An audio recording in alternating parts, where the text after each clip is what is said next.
Gold hub తాకట్టులో ఉన్న బంగారాన్ని విడిపించి కొనబడును. అదే రోజు ఆన్లైన్ ధరకు కొని డబ్బులు ఇవ్వబడును. నమస్తే, వెల్కమ్ టు మనం టీవీ. నా పేరు వలి. లైవ్ లో జాయిన్ అయ్యారు జనసేన పార్టీ రాష్ట్ర అధికార ప్రతినిధి అడ్వకేట్ రజనీ గారు. వారితో మాట్లాడదాం.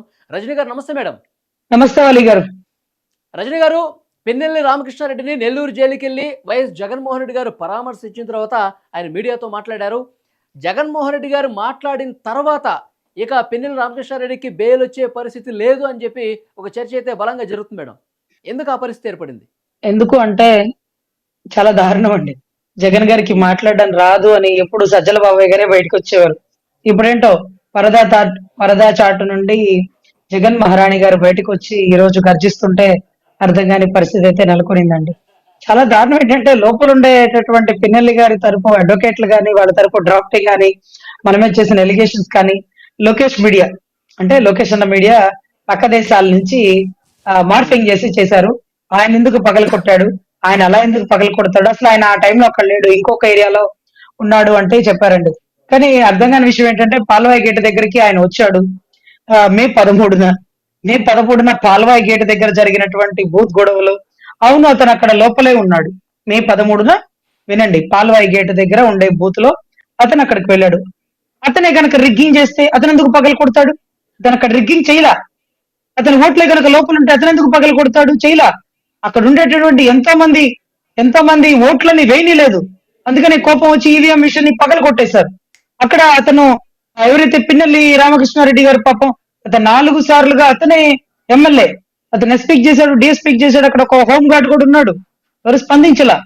అందుకే లోపలికి వెళ్ళి పగలు కొట్టాడు ఈవీఎం. అదేంటి తప్పుగా చిత్రీకరిస్తున్నారు మీరు దాంట్లో అని మాట్లాడేశాడు. దీన్ని బట్టి మీకు అర్థమైంది ఏంటంటే మే 13న, note this point your honour, May 13న పాల్వాయి గేట్ లో ఉన్నటువంటి బూత్ దగ్గర గౌరవ పిన్నెల్లి గారు ఉన్నారని వారి పార్టీ అధ్యక్షుడైనటువంటి గౌరవ జగన్మోహన్ రెడ్డి గారు ధృవీకరిస్తూ జైలు గేట్ బయట ఇచ్చినటువంటి మీడియా సమావేశంలో ఆధారపూర్వకంగా ఎవిడెంటరీగా దొరకబడినది. సో అతనే పగలగొట్టాడు కాబట్టి అది ఏదేదో వాకిట్లో, కారులో, బిల్డింగ్ లో, భవనాల్లో కాదు పగలగొట్టింది. ఈవీఎం మిషన్ ప్రజాస్వామ్యాన్ని ధ్వంసం చేశాడు. ఈ పబ్లిక్ ప్రాపర్టీ కాదు, ఇదికి సంబంధించి ఒక ప్రొడక్షన్ అన్నమాట. ఏదైతే ప్రజాస్వామ్య వ్యవస్థలో ఒక ఈవీఎం ని పగలగొడితే అది కార్డు పగలగొట్టినట్టు కాదు, ఒక ఏదైనా ఐటమ్స్ పగలగొడితే అది డ్యామేజ్ ఆఫ్ ప్రాపర్టీ అవుతుంది. ఇది దాని కిందకి రాదు కాబట్టి ఇది పబ్లిక్ ప్రాపర్టీని డ్యామేజ్ చేసినాడు. దానికి సంబంధించి కుట్రపూరితంగా అంటే క్రిమినల్ కాన్సిక్వెన్సీతో డ్యామేజ్ చేసినాడు. 34 ఐపీసీ కామన్ ఇంటెన్షన్, అక్కడ వచ్చిన వాళ్ళందరూ కామన్ ఇంటెన్షన్ ఉంది. అదే కాకుండా 370 అంటే అతని మీద అదేదో చెప్తున్నాడండి, కొన్నిసార్లు పదాలు కూడా రాసుకోవాల్సి వస్తుంది. ఏకంగా 307 పెట్టేశారంట. ఏకంగా అంట ఏ విత్తితే అదే మొలిసిద్దంట. విత్తి ఏంటి, మొలకలు ఏంటి, పిచ్చి మాటలు మాట్లాడుతున్నావు. 5 సంవత్సరాలు నువ్వు చేసిన అరాచకం ఏంటి? 376 ఏకంగా అంటే ఆ మాదిరిగా నువ్వు దాడి చేసి ఆ మాదిరిగా వాళ్ళతో గలాట పెట్టుకొని రక్తం వచ్చేలా కొట్టి అడ్డగిరిస్తూ బయట మాట్లాడుతున్నటువంటి ఒక మహిళలతో దుర్భాషలాడి చుట్టూ ఉండేటటువంటి 2 లేడీస్ గవర్నమెంట్ ఎంప్లాయీస్ ను భయభ్రాంతులు గురి చేసి ఐడి కార్డులు ట్యాగులైన్లా తగిలించుకున్నటువంటి ఒక్క గవర్నమెంట్ ఎంప్లాయీ కూడా నోరు విప్పి నిజం చెప్పలేని పరిస్థితి. బయట ఒక హోమ్ గార్డు ఉన్నాడు అన్నారు, హోమ్ గార్డు కూడా ఈ రోజు నోరు విప్పలేని పరిస్థితి. వీళ్ళందరికీ డ్యూటీ ఫర్ సస్పెండేగా. వీళ్ళు ఆన్ డ్యూటీలో ఉన్నప్పుడు జరిగిన తప్పుని వ్యక్తపరచపోతే సస్పెండేగా. ఇది కూడా కంప్లైంట్ ఇచ్చిన రోజు దొరకలేదండి. గుర్తు తెలియని వ్యక్తులు ధ్వంసం చేశారంటూ కేసు క్లోజ్, కేల్ కథం, దుకాన్ బంద్. సిట్ ఎప్పుడైతే వేశారో సిట్ వెరిఫికేషన్ లో దొరికింది ఏంటంటే పిన్నెల్లి గారే స్వయంగా ఏం జరుగుతుంది ఇక్కడ నా దొంగ ఓట్లని రానివ్వట్లేదంట లోపలికి. పక్క రాష్ట్రాల నుంచి లారీలు ఎక్కించుకొచ్చిన మనుషులతో ఎందుకు ఓట్లైనవ్వట్లేదు? ఏం చేస్తుంది? అంతా లోపలంతా మీ ఓట్లేనా? ఆ ఓట్లు వేయనివరా? ఏం సార్ మీ ఓట్లు? నిజాయితీగా ఓటర్ కార్డు పట్టుకొని వస్తున్నారు మీ వాళ్ళు. లారీలు వేసుకుని పక్క లారీల నుంచి, ఒరిస్సా బోర్డర్ల నుంచి మనుషులు తెచ్చి దొంగ ఓటర్ కార్డు వచ్చి లోపల పంపిస్తే ఓటు వేయనిచ్చావాలా? దొంగ ఓట్లు వేయి అంటూ ఈవీఎంలు బద్దలు కొట్టేశారు. సో యాజ్ పర్ రికార్డు వాళ్ళు చెప్పుకుంది మార్ఫింగ్ వీడియో అన్నారు. సరే ఏదో చూద్దాంలే, ఆ సినిమాల్లో కూడా ఇలాంటివి జరుగుతాయి కదా ఆర్టిఫిషియల్ ఇంటెలిజెన్స్ ద్వారా. అసలు వైసీపీ వాళ్ళు ఏం చెప్పి సమర్థించుకున్నారు, కోర్టులో ఏం వాదిస్తున్నారు? జగన్మోహన్ రెడ్డి ఇప్పుడు పరామర్శించిన తర్వాత ఏం చెప్పాలి అంటే స్క్రిప్ట్ సరిగా ఇవ్వలేదంటారా, రాసి ఇవ్వలేదంటారా? సరే, వెనకాల ఉండేటటువంటి అంబటి రాంబాబు గారు కళ్ళజోళ్ళలోంచి కన్నీళ్ళు వస్తున్నాయా, కళ్ళలోంచి దురద బయటకు వస్తుందా నాకు అర్థం కాలేదు. కానీ అరే నేను మాత్రం అరెస్ట్ అయితే జగన్ గారిని మాత్రం తీసుకురాకండి రా, నిజాలు చెప్పేస్తాడు. సంజన సుకన్యతో కలిశాడు అయితే ఏంటంట సంజన సుకన్యకు లేని బాధ మీకేంటంట? ఎప్పుడో జరిగిపోయింది కదా, అప్పుడు లేని ఇప్పుడు నువ్వు చెప్తున్నారు. అవును, మా వాళ్ళ మీద మీరు తప్పుడు కేసులు వేస్తున్నారు. ఎవరెవరో ఎంతో మందితో ఉంటారు, తప్పే ఉంది. సుప్రీంకోర్టు చట్టం ఉంది, ఎవరితోనైనా తిరగొచ్చని. మా రోజా చెల్లి చెప్పినప్పుడు మీరు ఊ కొట్టారుగా, మా అంబటి రాంబాబు మీద ఎందుకు ఎగురుతున్నారు అంటారు. పాపం అనిల్ యాదవ్ గారికి అయితే ఎక్స్ప్రెషన్ కళ్ళకే, అంటే ఆయన తలపైకి అయితే ఎక్స్ప్రెషన్ ఎక్కడ వచ్చింది అని తలకే దించేసుకున్నారు. ఏంటి సార్ ఏం మాట్లాడుతున్నారు ఆయన? మనం అసలు ఆ వీడియోలో ఉన్నది మనం కాదని చెప్తున్నాం. అవును పగల కొట్టాడు, రేపు 13న పాల్వాయి గేటు దగ్గర పిన్నెల్లి రామకృష్ణారెడ్డి అంటూ డే టు టైం కూడా చెప్పిస్తున్నాడు. వీడు దుంపదగా ఇరికించి పడేస్తున్నాడు. ఏకంగా 307 అంటున్నాడు. 307 కాదు సార్, రౌడీ షీట్ ఓపెన్ చేస్తారు. గతంలో కూడా పిన్నెల్లి గారి మీద చాలా కేసులు ఉన్నాయి. వారి అనుచరులు అనుజ్ఞులు తురకా కిషోర్ గారు అరాచకాలు విధ్వంసాలు చేశారు, వాళ్ళ వారి మీద కూడా కేసులు ఉన్నాయి. కరెక్ట్ గా 353 కూడా ఇంప్లిమెంట్ అవుతుంది సార్. గవర్నమెంట్ ఎంప్లాయీస్ మీద దాడి చేశారు, వాళ్ళని కూడా మధ్యలో వచ్చేసి నెట్టియాలంటే జగన్మోహన్ రెడ్డి గారు వాళ్ళైతే వైఎస్ అవినాష్ రెడ్డి గారి విషయంలో కూడా చాలా చిన్న పిల్లోడు అని చెప్పి ఎట్లయితే సంబోధించారో, ఇక్కడ పిన్నెల్లి విషయంలో కూడా చాలా మంచోడు కాబట్టి ప్రజలు 4 దఫాలుగా ఆదరించి ఆయన గెలిపించారు మాచర్లు అని చెప్పి మాట్లాడారు. సరే, ఈ రోజు ఆయన మాట్లాడినట్టుగా ఈ మనం టీవీలో ఒక రిపోర్టర్ కూడా అంతకంటే రెట్టింపు గట్టిగా చక్కగా మాట్లాడతారండి. ఆయన ఏం మాట్లాడుతున్నాడో నాకైతే అసలు ఏం అర్థం కావట్లేదండి. అన్యాయంగా బలైపోయారు, అన్యాయంగా బలి చేశారు, లేకపోతే కొన్ని పదాలు వాడుతున్నారు అసలు.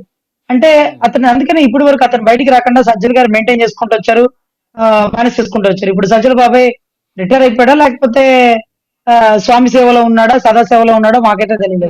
ఎనివే, ఇక్కడ జరుగుతుంది ఏంటంటే సార్, ఆయన బెయిల్ ఈయన వల్లే క్యాన్సిల్ అయిపోతుంది. లోపల ఏం చెప్పాడంటే, నేను బయట ఏదో ఒకటి మాట్లాడతా, నువ్వు మాత్రం లోపలే ఉండు, బెయిల్ మీద బయటికి రామాక, నువ్వు లోపల ఉంటే చూసారా మా పిల్లలకి ఏ గది పట్టించారో అని చెప్పి నేను బయట మాట్లాడడానికి ఉంటుంది. సానుభూతే ఇంపార్టెంట్. లోపల ఉన్నందువల్ల నీకేం నష్టం లేదు. రోజుకు ఒకసారి చికెన్ పిజ్జాలు లేకపోతే కేఎఫ్సి చికెన్ ఏమైనా కావాలంటే పంపిస్తాం, అన్ని ఫెసిలిటీస్ ఏర్పాటు చేస్తాం, నీకు ఒక ఫోన్ కూడా ప్రొవైడ్ చేస్తాం, వీడియోలు చూసుకోవచ్చు, మన మార్ఫింగ్ వీడియోలు చాలా పెట్టుకోవచ్చు. ఇవన్నీ ఏమైనా చెప్పాడా? సరే, ఎందుకంటే వీళ్ళకి తెలిసిన విద్య ఒకటే, కేవలం సానుభూతి. ఆ సానుభూతి కూడా ఒకళ్ళ జగన్మోహన్ రెడ్డి గారు అంటే అక్రమంగా వేశారు, మా ఆయన చనిపోయినాడు, మా ఆయన చనిపోయినాడు అంటే ప్రజలకి ఏది అక్రమం ఏది సక్రమం అనేది అప్పట్లో తెలియకపోవచ్చు. కానీ ప్రజలు కూడా తెలుసుకోవాల్సింది ఏంటంటే, అఫిడవిట్ లో గతంలో డబ్బులు లేక జుబ్లీస్ ఇల్లు అమ్ముకునే వాళ్ళు 1000 కోట్లు పన్ను కడుతున్నారు. ఏమన్నా ఛాలెంజ్ సినిమాలో చిరంజీవులు అనుకున్నారు వీళ్ళు షార్ట్ కట్ మెథడ్ లో సంపాదించేయడానికి? ఎట్లా అవుతది?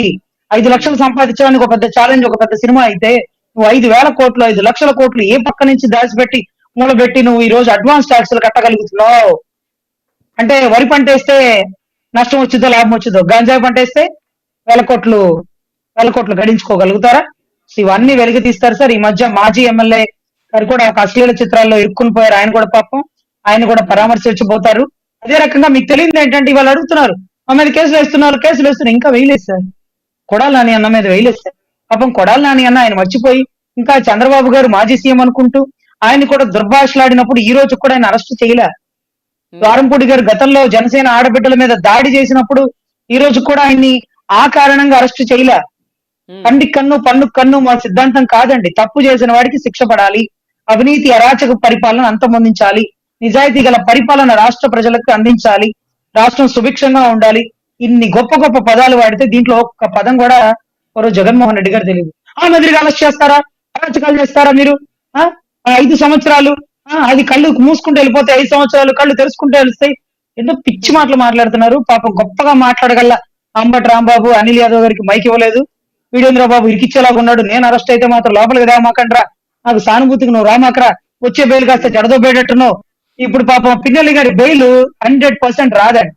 ఎందుకంటే ఓపెన్ గా వాళ్ళ అధినాయకుడు ఒప్పేసుకున్నాడు, మేమే పగలగొట్టాం, అయితే సో వాట్, నువ్వు నంద అయితే నేను బుద్ధినా అన్నట్టయితే ఉందండి నాకు. సో ఖచ్చితంగా పాపం అనవసరంగా పిన్నెల్లి గారి సానుభూతి కోసం పరిగణలో తీసుకునే అవకాశం ఉంటుంది డెఫినెట్ గా. అంతేనా మేడం? సార్ 100% తీసుకోవడం కాదు సార్, తీసుకోవాలి కోర్టు. అదేంటి సార్, జైలు బయట ఒక తప్పుని సపోర్ట్ చేస్తున్నాడు. అరే, మర్డర్ చేసిన వాడిని సపోర్ట్ చేస్తే వాడు తప్పులోడేగా. సో ఆ లెక్కలో మనం ఆలోచిస్తే ఖచ్చితంగా బద్దలు కొట్టాడు. ఇదేం అయితే ఏంటి, కోపం వచ్చింది, అతని ఓట్లుంటే అతను బద్దలు కొడతాడా, లేకపోతే అతను రిగ్గింగ్ చేస్తే అతను బద్దలు కొడతాడా?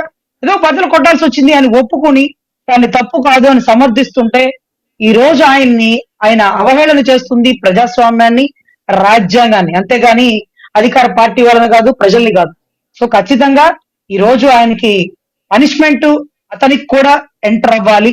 తప్పుని సపోర్ట్ చేస్తున్న వాడు కూడా తప్పుడు వాడు, అటువంటి తప్పుని సపోర్ట్ చేస్తుంది వాళ్ళ పార్టీ అధ్యక్షుడు. తప్పుని ధృవీకరించేశాడు.